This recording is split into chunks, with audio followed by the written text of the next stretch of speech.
I'm here. I'm Linda Seeley with the San Luis Obispo Mothers for Peace, and I'm here with Blake Williams. Thank you very much for being here. Thank you. Yeah. I'm glad to be here. Good. Since last year, on the first anniversary of the Fukushima disaster, you did some spoken word for us at Mission Plaza for the commemoration. And because you hadn't heard too much about it prior to that, what inspired you to write the poem? When I write poetry, or when I write anything, I always try, I think in order to be good at it, you have to be honest about it. There's one of my favorite poets, she says, I knew my poems were good when I started telling the truth. And I think that that's really important and really relevant to any sort of artist and any sort of creative outlet. I think you have to come at it from a place of honesty. And so it was hard at first because you get asked to do events for all kinds of stuff on campus or off campus or whatever. And everyone always has a theme for their event, and they want you to do a poem, not just for entertainment, but for whatever the theme is.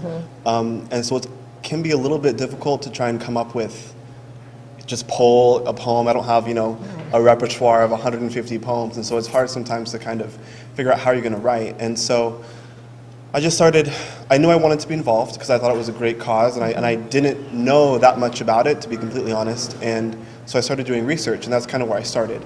And then through that, I just kind of realized the more that I read, the less I knew about it, the less I knew about the nuclear waste and the nuclear plants, and I didn't know about the one that was in our county, and it was all new information. And so I kind of wrote the poem. It was kind of inspired by my lack of knowledge. My poem is called I've Never Been to Fukushima.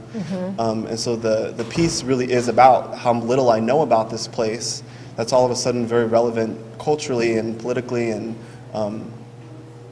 so just kind of my reaction to that and my reaction to being a part of this cause and a part of this story now in a small way over here in San Luis Obispo.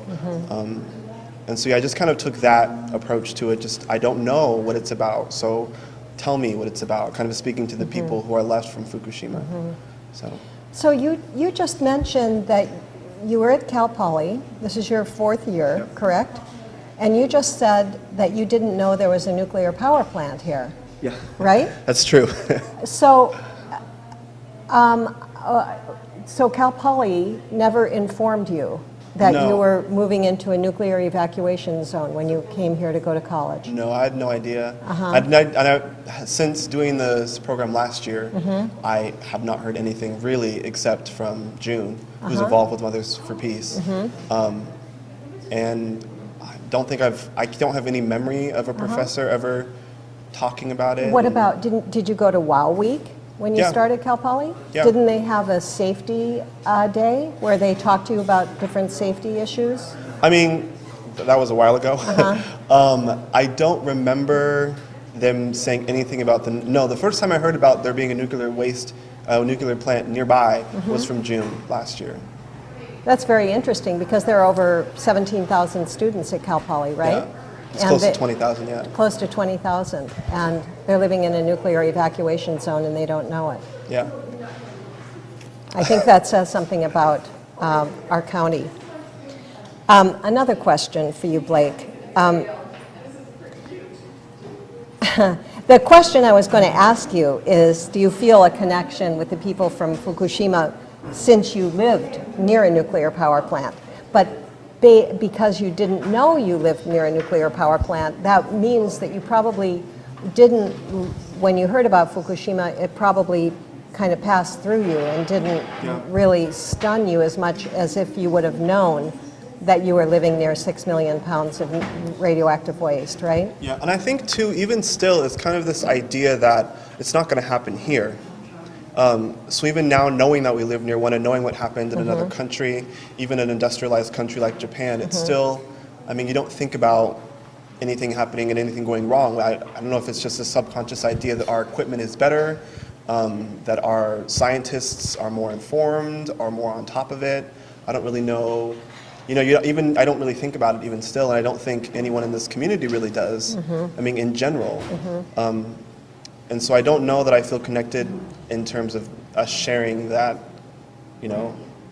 fact that we both have power plants here, nuclear power plants Right. here. Well, that's very interesting to me to hear this information about Cal Poly.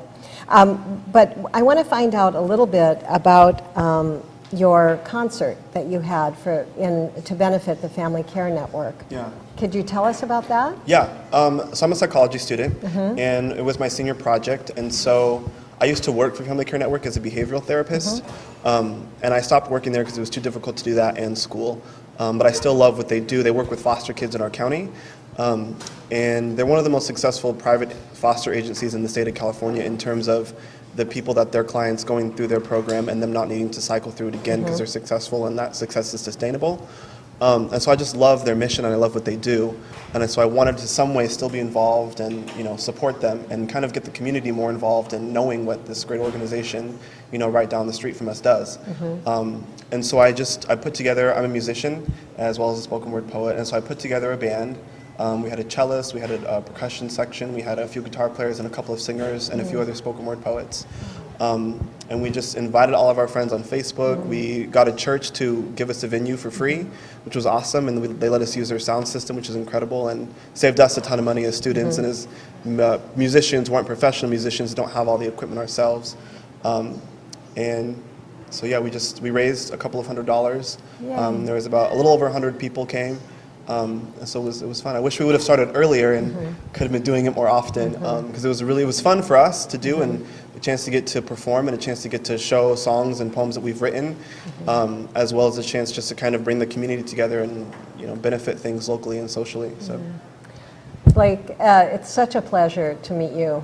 And thank you. Yeah, and I'm so thrilled that you could come tonight. Yeah, I'm honored. Thank you. And good luck to you in your new life. Thank when you. you move to Los Angeles. Yeah, and 2 more become weeks. Famous. Yeah. Okay, thank you. Thank you.